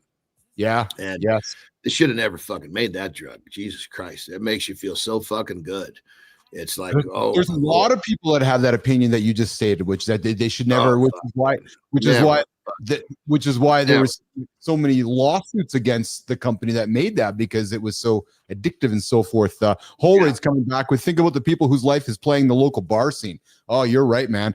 The substances and the people with bad habits they hang around, which is a recipe for failure. Well, think about it, right? You're doing the touring, you're hitting the bar scene, you're waiting for the stadium appearance, and you know, and it just may never come, right? So, but listen, guys, what can be done? Here's something that we'll just throw out there, right? Is that we just want to continue normalizing mental health conversations within everything, whether it's music, culture, work, and then promoting and using available resources, just having conversations. Johnny talks about, you know, some of his addiction challenges. Use the resources available to us. So I thought this was interesting because, like I said, when I found the topic, I thought about you in your life of touring and just my experience watching wrestlers and talking to a few in my lifetime. That's a tough world, man, and people die too early from it. They just die too early from it. Yeah, and I bet you if we looked at that study, we're going to find that probably there was a lot more, that higher percentage of those people passed away are the ones that were still kicking and scratching to get there, because they started fucking with that shit too early. Yes. You know? Well, you know what? And Lauren throws one up here as I end this part of the conversation. Lauren throws up here, and Johnny, you can relate this one because we've both seen this happen, right? Britney Spears, right? It saddens me that she's probably going to be the next pop culture artist who might not have I don't know. I don't want to speculate. It just doesn't seem very positive, right? And it's just, again, we idolize as humans, and then we discard them along the way, right? So, well, and that's the thing too, is you get put in these positions when you're not mature enough to handle them. Yes, you got a big fucking problem on your hands. I mean, it's like I literally, thinking back how my career unfolded. Yes, it was supposed to happen that way. It somehow, and I got to wrestling first, I wouldn't have been mature enough to deal with all of the shit because that world is fucking crazy, right? Oh, Strongman was a piece of that, but it was a small enough piece that I was able to learn to manage that shit because it wasn't the gravity of it wasn't so intense, you know. So it's like you got to be mature enough to deal with the shit that gets put in front of you. And in many cases, like Britney Spears, I would imagine, you know, she started off as a youngster. She never really, she didn't have those personal non-negotiables that would allow her to stay away from the things that fucked her up. Yeah. Well, and I think we see that with a lot of, you know, again, whether it's wrestling, whether it's music, it's, you know, these performance industries, you get in young. And like you said, the key is surrounding yourself with the right people. And if those people around you are your friends and they're yes, here's the thing that gets you, right, is that, you know, you surround yourself with yes people and they become on your payroll, man, life is going in a wrong direction because nobody's saying no to you and you're just going to be, I don't think it ends very positively. So anyways, yeah, I mean, look at like Mike Tyson would have been like, yeah, there you go. MC Hammer. There you go. Right. 100%. Oh, Tyson's a great example of that, right? We watched his acceleration. We watched his demise. We've watched him come back again. Now he's got himself maybe in a stable, somewhat, you know, he did that fight with Logan Paul a number of months back, but that's a great example of somebody who we saw in our public eyes. You know, we put him on a pedestal and then we knocked him down. Humans do it all the time to each other, don't we? Yeah, he was surrounded by the wrong people. True story. Yeah, 100%. 100%. All right, brother. Well, listen, I'm going to get you out of here. I'm going to wrap up with Community Corner, a couple other topics. Another fun show today, man. A lot of fun, a lot of good energy. It was, I loved how you called me. I knew you had the gun loaded from Marty this morning. So I was sitting back and going, he's got some rubber bullets loaded for the young chump here. So I'm glad you shot him at it. That was a lot of fun here this morning. He didn't give us much, but he just gave us a little direction. That's all I was asking for. And I don't even know much more. All I know is what I've been telling you. And we were supposed to catch up a couple days ago and I didn't get a chance to catch up with them. So I'm as in the dark as you are. Or in Marty's case, we are both in the black as much as Marty's not. He's not here to defend himself, but I'm in the dark as much as you are with Marty. So, but that was a fun bit of conversation this morning with Marty and yourself. So good show, man. Good show. What do you got going on today, pal? Let's see here. So today is a day where because Terry and I have actually started. She's feeling better to the point she started to train. But only legs, right? So we've been basically going out to a gym. We started this week. We go out to a gym on Monday, Tuesday, Wednesday, which is today, Thursday, Friday, we go back. So today's a day where I'll train, but not with her because this is a day off for that. Then I'm going to probably during that time where we would normally go to the gym, I think I'm going to go for a nice ride on my dirt bike, which I'm always looking forward to. I was waiting. And then I think what we got to do is we got to fucking take the Christmas tree down. That motherfucker's still up. Are you serious? Yeah. Well, you see, normally we leave it up until our grandson comes, right? And basically he does presents here whenever they get here. It's usually in spring. But because our oldest, she just got married, we basically brought his Christmas presents to him there. So wow, the never-ending. Now that the presents are gone, we got no fucking reason to. Well, you can't have the tree up with no fucking presents underneath it. You know, the never-ending Christmas at the Andersen residence in California. Man, it's March and you still got the trip. That's awesome. I don't know how I feel about that, but that's awesome. Yeah, we had it up till it was years past. It's been to the end of April. Whoa. I don't give a shit how long it stays up, but when he comes to open his presents, there better be a fucking tree to pull the presents out from underneath them. That's amazing, man. That's amazing. I love the values you live with. I love the values you instill. That's some great stuff, brother. That's some great stuff. I'm getting some yoga in today, and what do I got going on? I got a big meeting here this morning on the sales side of things, and planning the rest of the week. As I think you can probably tell, I've spent a lot of time this week planning our shows this week. We've had some great conversations, great shows. I've been spending more time on the YouTube side of things. We have been, Lawrence Keith's twitching at that. Yeah, I'm twitching, Lawrence, because I can't imagine the Christmas trip until now. We've had some great progress, great learning on the YouTube side of things. Things are happening, things are moving, and I'm quite excited about that. So I got a busy day here today with getting some stuff ready for tomorrow's show and the rest of the week's shows. But I thought the last couple of days have been some great conversations. I had a lot of fun. So been good. I can't believe it's already Wednesday. Fuck. I know. Well, so I think like you, probably like me, because we live in this loop and we both know that it starts every single day, 23 hours later. There's there's no negotiating with that. It's not 25 later. It's not 27 later. It's like, okay, it's coming tomorrow again. I'll see you tomorrow, right? And it's when I talk to people, I maybe like yourself, people still look at me quizzically like, you do it every single day? I'm like, yeah, I got to get up anyways. It's just part of what I do. But these are people who don't understand the value of doing something a little bit every day. Yes. Here's the thing. If you take anywhere between 5 and 30 minutes and commit it to something every fucking day, you are going to get good so fast. Yes. And people don't understand this. Well, and here's what I've been talking to folks about too, Johnny, that I some are coming around to it now as I keep banging it home. But if you're a business leader, an entrepreneur, somebody who has something to say, the best way to set the conversation every single day with your community or your constituents is to start the conversation. Like, dude, get your ass out of bed, get behind the camera, the microphone with Keith and Johnny or your own thing. Sit down for 15 minutes, 30 minutes, an hour, have a conversation, put it in front of your constituents, and do it the next day. And you know what's going to happen? Because we're seeing it here. Over time, what happens? People follow you. People come to you. People want to know what you're going to talk about. So if you want to emerge as a leader in an industry or a leader within your space, start a morning conversation, because what we've seen, most don't. So the fact that if you do, you're going to be ahead of the guy that's not. It's just fucking crazy to think that when a person does something every day, they become elite. Well, or people look at you. Are you kidding me? Are you fucking kidding me? I had a guy look at me last night going, "You can do this every single day?" I'm like, "Yeah, like I got to get up anyways. Like I got to wake up. Like I have to wake up. So I might as well get up on time. I might as well come down, have a meeting with my brothers and inspire other men out there who are looking for inspiration, and then get on with our day. Like there's no rocket science here for me."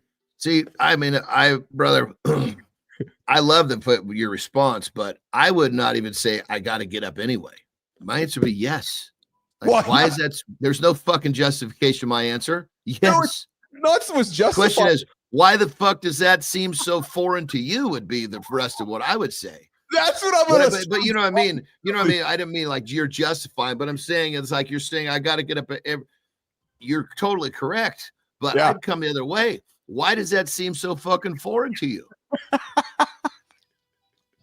That's a fair question. It's absolutely a fair question. Fucking brush my teeth every day. I'm probably going to bust a nut every day. There's a whole bunch of shit I'm going to do every fucking day of my life. And it does not seem foreign, and I enjoy it. Oh, I'm going to walk you out the door on that one there. I love it, man. That's good. That's good. That's getting better than that. All right, my brother. It was a good show today. I appreciate you. You have a good. Hey, be safe on the motorbike today. Gotcha, baby. Gotcha. No, I'm no fucking crash. That last fucking crash. I'm not doing that again. That's why I said what I said. Yeah, no, damn it. Have a good loop, my brother.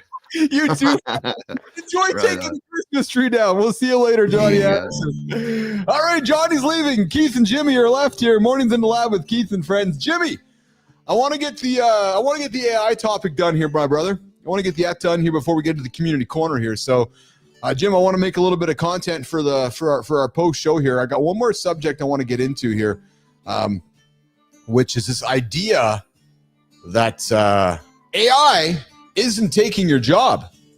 Nope, it's not. But someone who adapts faster than you might. So men, listen, Benzie. Yeah, so I play Christmas music throughout the year just to be that guy. Good job, Benzie. I love that.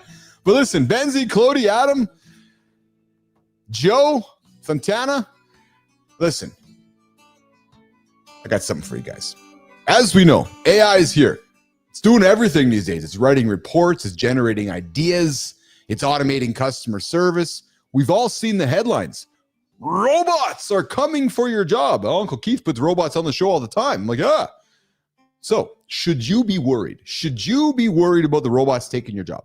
Well, perhaps not exactly today, because I don't know if AI is exactly replacing people today.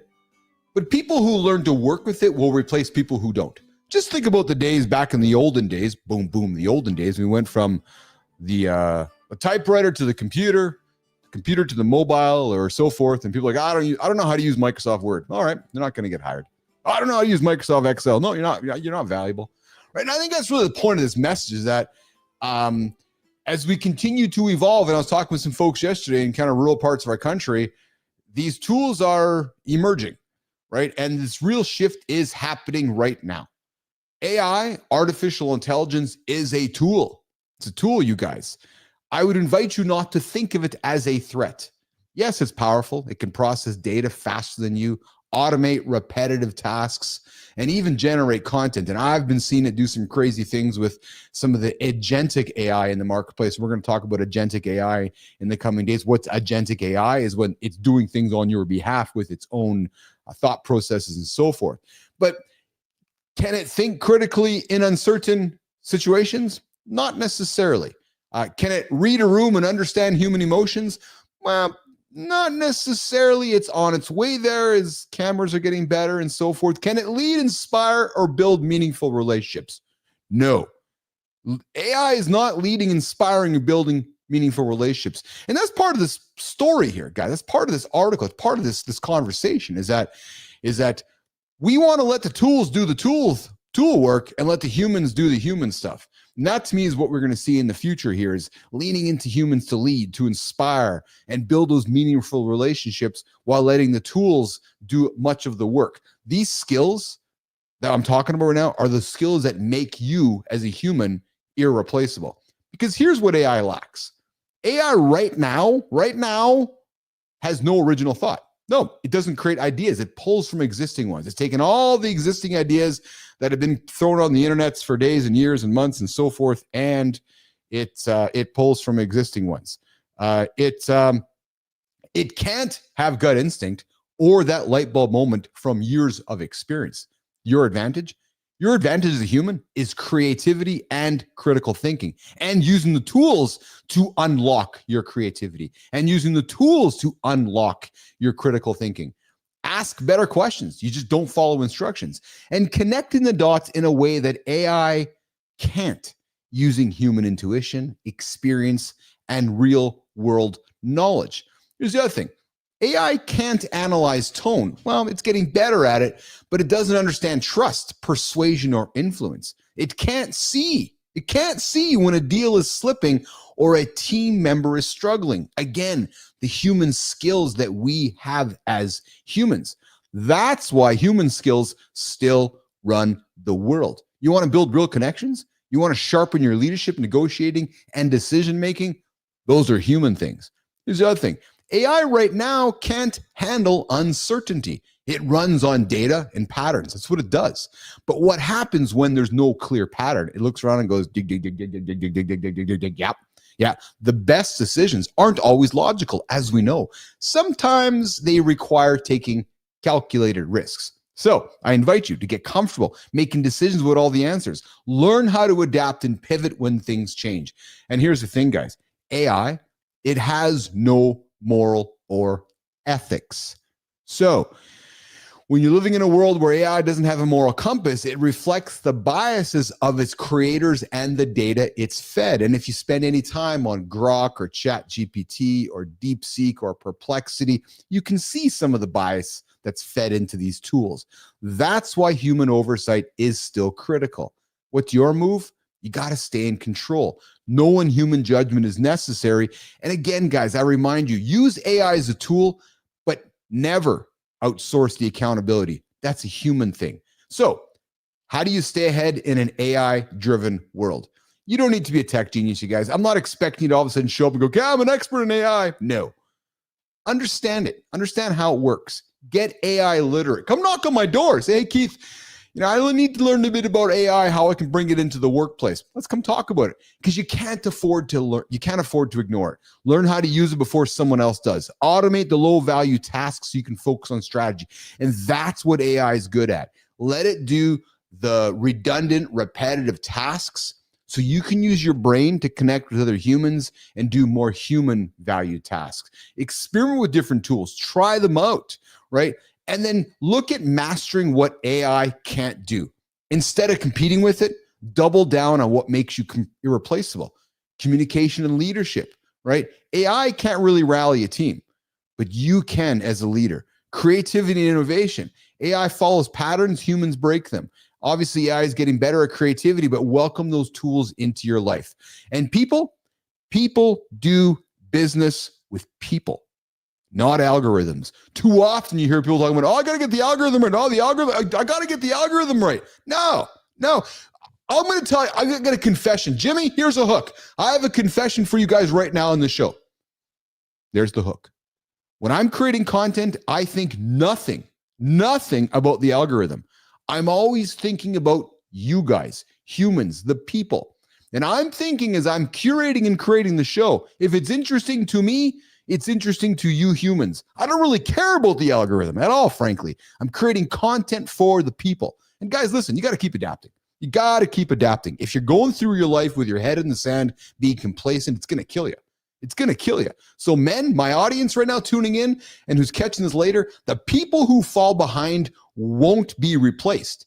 They're going to be replaced by the guy over there. And listen, I'm a 53-year-old dude working my way through the world again, right? Johnny's 53-year-old dude working his way through the world again, right? There's a bunch of dudes hanging out, awesome young men that are growing up, going to be tomorrow's future leaders that if I don't embrace and we don't embrace some of these tools, those incredible future leaders are surpassing me and surpassing you. So guys, don't overthink it. Get into it. Keep learning new skills, not just technical, but leadership, strategy, and adaptability. Stay plugged into an industry, right? The industry is not going away. The workplace is shifting fast. Here's some final thoughts for you guys. The future belongs to those who take action. It's as simple as that. AI is not here to take your job.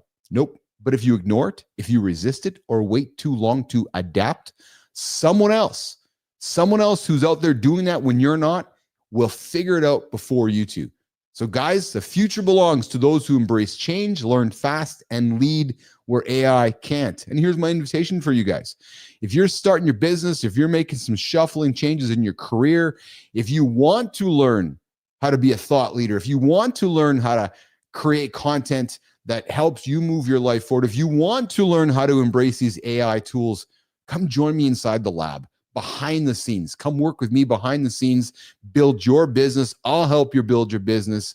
You'll get on the show with us, but join the lab.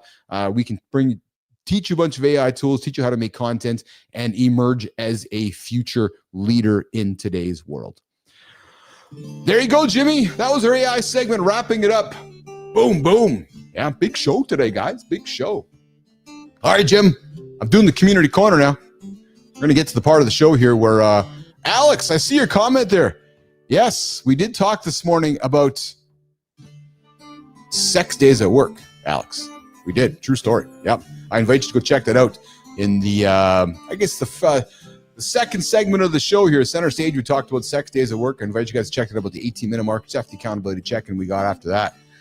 But all right, let's get after it. We're going to do our Substack creator first, guys. As you guys know, we're building a business over on LinkedIn and on Substack.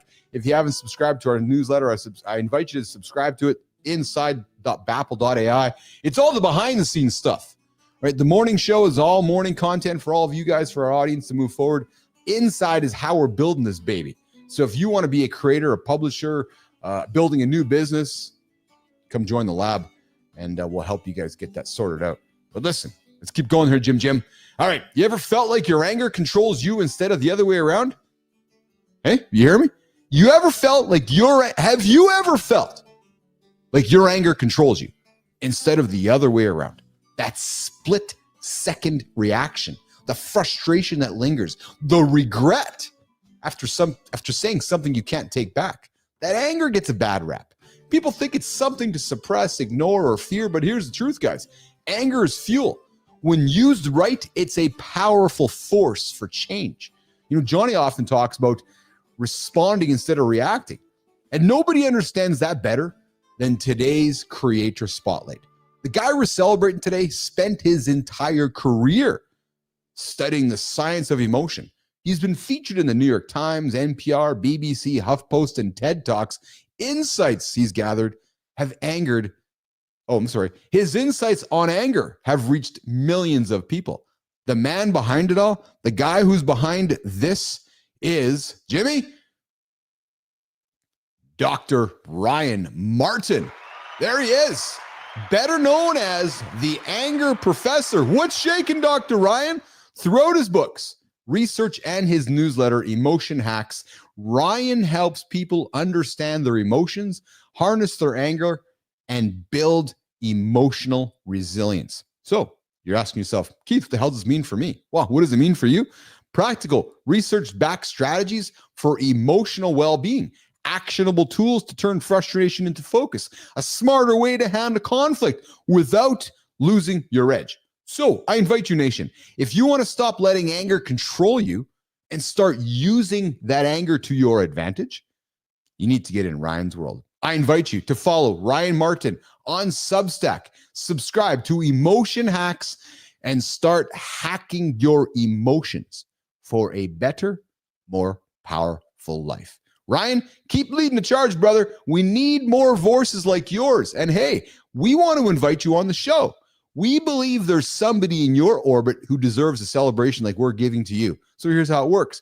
We want to invite you on the show so you can take the old mornings in the lab light and shine it on somebody else. There you go. Ryan Martin from Substack, our creator this morning on the Substack Creator Spotlight Community Corner this morning. All right, we got a second one. Before we do that, though, guys, I want to do a shout out here.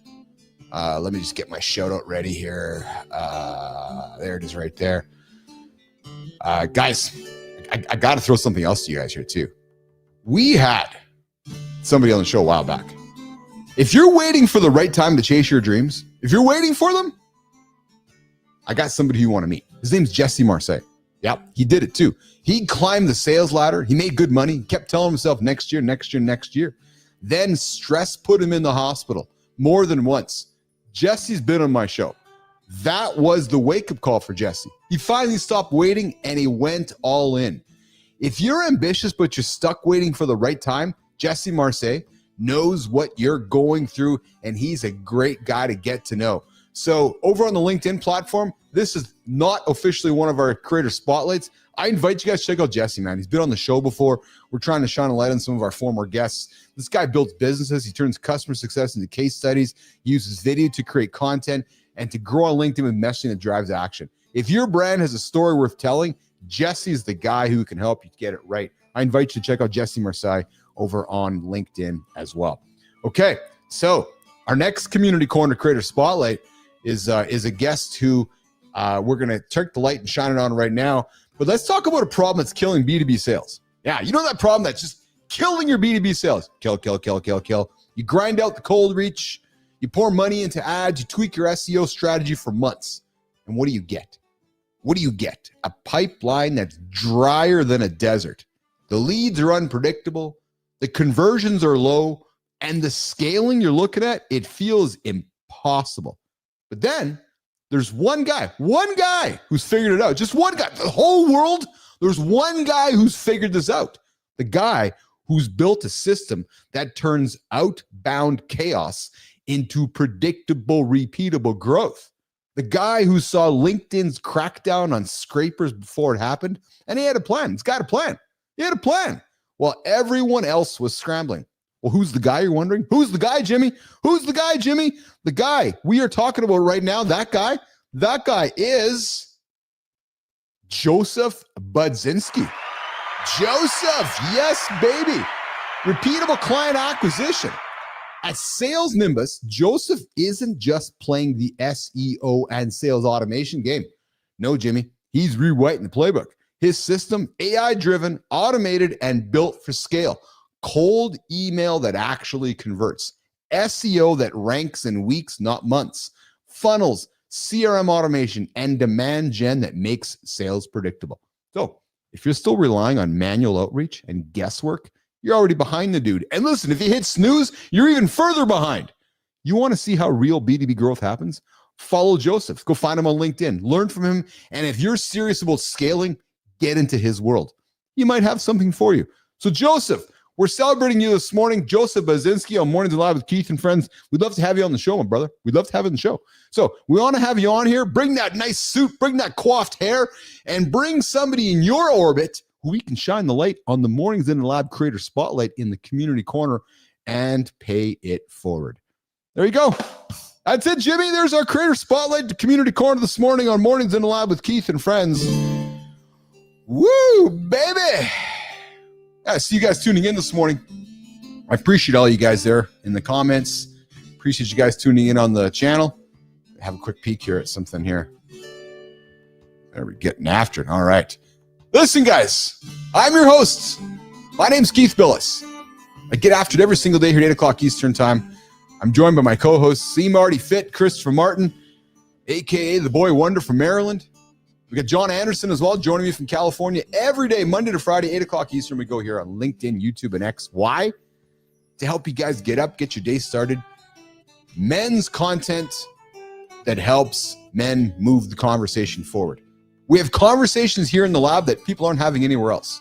This morning we talked about sex at work. We talked about protein. We talked about eggs. We talk business. We talk lifestyle. We talk fitness. We talk about hitting goals. We talk relationship. We talk about our wives.